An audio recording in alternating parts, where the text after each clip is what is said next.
दोस्तों, एक पुराने जमाने की बात है। एक शहर में एक हिंदू पंडित रहा करता था, जो अपने थोड़े बहुत इल्म और जहालत भरी बातों की वजह से लोगों के बीच बड़ा मशहूर हो गया था। लेकिन उसके दिल में इस्लाम और मुसलमानों के लिए सख्त नफरत भरी हुई थी। वो अक्सर मजलिसों में खड़ा होकर मुसलमानों के खिलाफ बातें करता, बेहुदा सवाल उठाता और लोगों के सामने चैलेंज करता। उसकी जुबान से बार बार ये लफ्ज निकलते, अगर किसी ने मेरे सवालों के जवाब दे दिए तो मैं उसी वक्त इस्लाम कबूल कर लूंगा। लेकिन हकीकत ये थी कि वो ये सब मुसलमानों को नीचा दिखाने के लिए करता था। और जब लोग उसके सवालों का जवाब नहीं दे पाते तो पंडित अपने आप पर बहुत इतराता और कहता, देखा, मेरे इल्म का कोई मुकाबला नहीं। इसी घमंड और अकड़ में वो दिन ब दिन और डूबता जा रहा था। आखिरकार एक दिन उसने ऐलान किया, मैंने 3 ऐसे सवाल तैयार किए हैं, अगर कोई मुसलमान इनका जवाब दे दे तो मैं बिना किसी हिचक के इस्लाम कबूल कर लूंगा। दोस्तों, वो सवाल कुछ इस तरह के थे कि जिनका जवाब बड़े आलिमों के पास भी मौजूद नहीं था।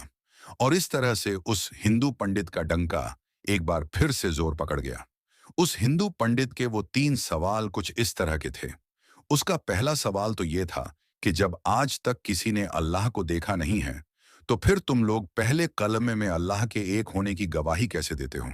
और तुम ऐसा क्यों कहते हो कि अल्लाह के सिवा कोई माबूद नहीं है?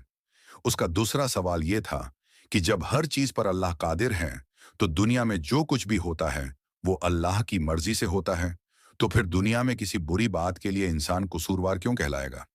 और उस हिंदू पंडित का तीसरा सवाल यह था कि तुम कहते हो कि शैतान आग से बना है, वहीं दूसरी तरफ अल्लाह ताला कहता है कि कल कयामत के दिन शैतान को जहन्नम की आग में डाला जाएगा। तो जब शैतान खुद आग से बना है, तो उस आग में शैतान का क्या बिगड़ेगा भला? आग पर आग का क्या असर होगा? ये 3 सवाल उस हिंदू पंडित ने मुसलमानों के सामने पेश किए, लेकिन कोई भी उसके इन सवालों के जवाब नहीं दे सका। इस तरह से करते करते कुछ दिन गुजर गए। एक दिन वो हिंदू पंडित किसी काम से अपने घर से बाहर निकला। अभी वो कुछ दूर गया ही था कि उसका गुजर एक दरवेश के पास से हुआ, जो कि जमीन पर बैठा हुआ मिट्टी के बड़े बड़े गोले बना रहा था। जैसे ही वो हिंदू पंडित उसके पास से गुजर रहा था, तो फकीर ने उसको आवाज दी और अपने पास आने को कहा। वो पंडित उस दरवेश फकीर के पास चला आया। दरवेश ने कहा कि हमने सुना है कि तुम्हारे कुछ सवाल है जिनका आज तक कोई भी जवाब नहीं दे पाया। जरा मुझे भी तुम्हारे वो सवालात बताओ, शायद मैं उनका कुछ जवाब दे दूं। तो ये सुनकर वो हिंदू पंडित बड़े तकब्बुर के साथ मुस्कुराया और कहने लगा कि जब मेरे सवालों के जवाब बड़े बड़े ओलामा नहीं दे पाए, तो तुम फकीर के पास क्या इल्म होगा? ये सुनकर वो बुजुर्ग फकीर भी मुस्कुरा दिया और कहने लगा कि तुम अपने सवालात तो बयान करो। तो अब एक एक करके उस हिंदू पंडित ने अपने सवालात दोहराने शुरू कर दिए। वो हिंदू पंडित कहने लगा, मेरा पहला सवाल तो ये है कि जब आज तक किसी ने अल्लाह को देखा नहीं है, तो फिर तुम लोग पहले कलमे में अल्लाह के एक होने की गवाही कैसे देते हो? फिर तुम ये भी कहते हो कि अल्लाह के सिवा कोई माबूद नहीं है। और मेरा दूसरा सवाल यह है कि जब हर चीज पर अल्लाह कादिर है और इस दुनिया में जो कुछ भी होता है वो अल्लाह की मर्जी से होता है, तो फिर किसी बुरी बात के लिए इंसान कसूरवार क्यों कहलाएगा? और मेरा तीसरा और आखिरी सवाल यह है कि आप कहते हो कि अल्लाह ने शैतान को आग से बनाया है, वहीं दूसरी ओर अल्लाह कहता है कि कयामत के दिन शैतान को जहन्नम की आग में डाला जाएगा। अब शैतान खुद आग से बना है, तो उसका उस आग में क्या बिगड़ेगा? आग का आग पर क्या असर होगा? हिंदू पंडित ने कहा कि दरवेश बाबा, मेरे ये 3 सवाल हैं जिनका जवाब किसी के पास भी मौजूद नहीं है। ये सुनकर वो बुजुर्ग दरवेश काफी देर तक उस हिंदू पंडित को देखते रहे और कुछ सोचते रहे। ये देखकर वो हिंदू पंडित मन ही मन खुश हो रहा था, जिसका अंदाजा उसकी मुस्कुराहट से लग रहा था। फिर एकदम उस बुजुर्ग दरवेश ने अपने हाथ में मौजूद मिट्टी का वो बड़ा सा गोला उस पंडित के सर पर दे मारा। उस गोले के लगते ही उसके सर से खून निकलने लगा। पंडित उठ खड़ा हुआ और कहने लगा, तुमने ये जुल्म मुझ पर क्यों किया है? तुमने मुझको क्यों मारा है? मैं इस ज्यादती की शिकायत शहर के काजी से जाकर करूंगा और आपको अदालत में पेश होना पड़ेगा।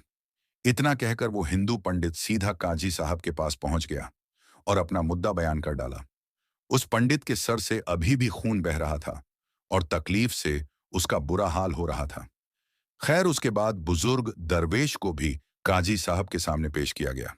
उसके बाद काजी साहब ने पूछा कि हजरत आपने किस वजह से इसको मारा है? तो ये सुनकर बुजुर्ग फकीर ने कहा, मैंने तो इस पंडित के सवालों के जवाब दिए हैं जो इसने मुझसे पूछे थे। अब ये बिना वजह ही मुझ पर इल्जाम लगा रहा है। ये सुनकर अदालत में मौजूद हर शख्स हैरान हुआ, क्योंकि उस हिंदू पंडित के तीनों सवालों के बारे में हर कोई जानता था। इसीलिए वो हैरान हुए कि इसको मारने से वो सवालों का जवाब कैसे मिल गया। इतने में काजी साहब कहने लगे कि अच्छा बताओ, कहाँ है इसके सवालों के जवाब? हमें तो कहीं पर कोई जवाब नजर नहीं आ रहे हैं। इस पर वो बुजुर्ग दरवेश फरमाने लगे, काजी साहब, इसने मुझसे पहला सवाल ये किया था कि जब अल्लाह दिखाई नहीं देता है तो फिर तुम कैसे उसकी मौजूदगी की गवाही देते हो? इसके इस सवाल का जवाब मुझ पर लगाए गए इसी इल्जाम में है। ये कह रहा है कि मेरे सर में चोट लगने से दर्द हो रहा है, लेकिन क्या इसके पास इस बात का कोई गवाह मौजूद है? तो ये सुनकर वो पंडित कहने लगा कि इस बात का गवाह कैसे हो सकता है? मैं कह तो रहा हूं कि मुझे दर्द हो रहा है। बुजुर्ग दरवेश ने कहा, मगर हम कैसे मान लें कि तुम्हें दर्द हो रहा है? ये सुनकर वो हिंदू पंडित कहने लगा, जनाब, मुझे दर्द महसूस हो रहा है, इसीलिए मैं कह रहा हूं कि मुझे दर्द हो रहा है। ये सुनकर बुजुर्ग दरवेश ने फरमाया कि ठीक इसी तरह जैसे तुम्हारा दर्द दिखाई नहीं दे रहा है मगर तुमको महसूस हो रहा है, वैसे ही हमें अल्लाह दिखाई नहीं देता है, लेकिन अल्लाह को हम हर वक्त अपने साथ महसूस करते हैं, क्योंकि इस दुनिया में अल्लाह के कुदरत के नज़ारे हर जगह पर जगमगा रहे हैं और हर जगह पर अल्लाह मौजूद है। ये सुनकर वो हिंदू पंडित कहने लगा, चलो, मान लिया कि मेरे पहले सवाल का जवाब मुझको मिल गया, अब मुझे मेरे दूसरे सवाल का जवाब भी दे दीजिए।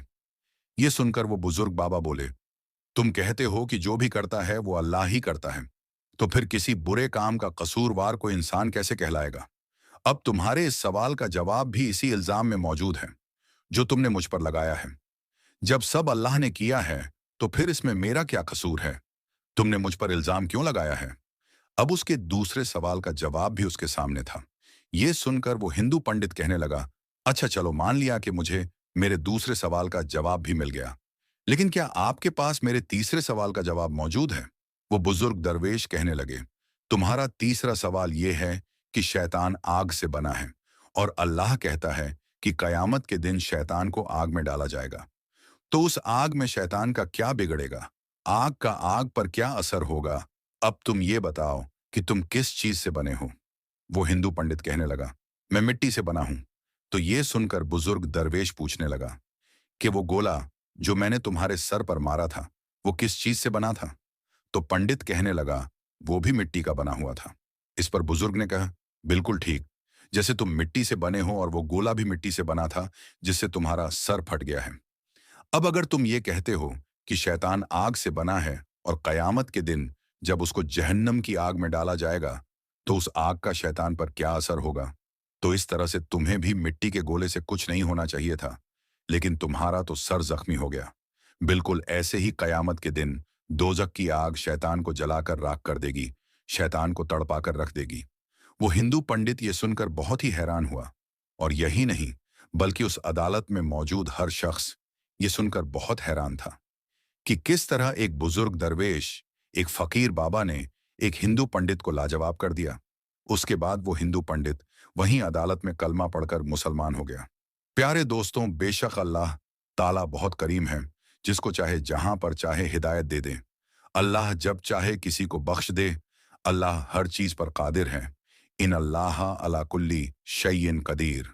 प्यारे दोस्तों, हमारे नबी हजरत मोहम्मद मुस्तफ़ा सल्लल्लाहु अलैहि वसल्लम की तालीमात भी हमें यही सिखाती है कि दूसरों के खुदाओं को बुरा भला मत कहो और अपने दुश्मन से भी अच्छी तरह से पेश आओ, और अपने दुश्मन को कभी धोखा मत देना। अपने पड़ोसियों को, चाहे वो किसी भी मजहब से ताल्लुक रखता हो, उनसे अच्छे से पेश आना, उसे भूखा सोने मत देना। और यही हुस्ने अखलाक, यही तालीमात गैरों को अपनी तरफ माइल करती है और आपके सच्चे ईमान वाले होने का सबूत देती है। तो दोस्तों, आज की इस वीडियो में बस इतना ही। हम मिलेंगे आपको अगली वीडियो में। तब तक के लिए अल्लाह हाफिज।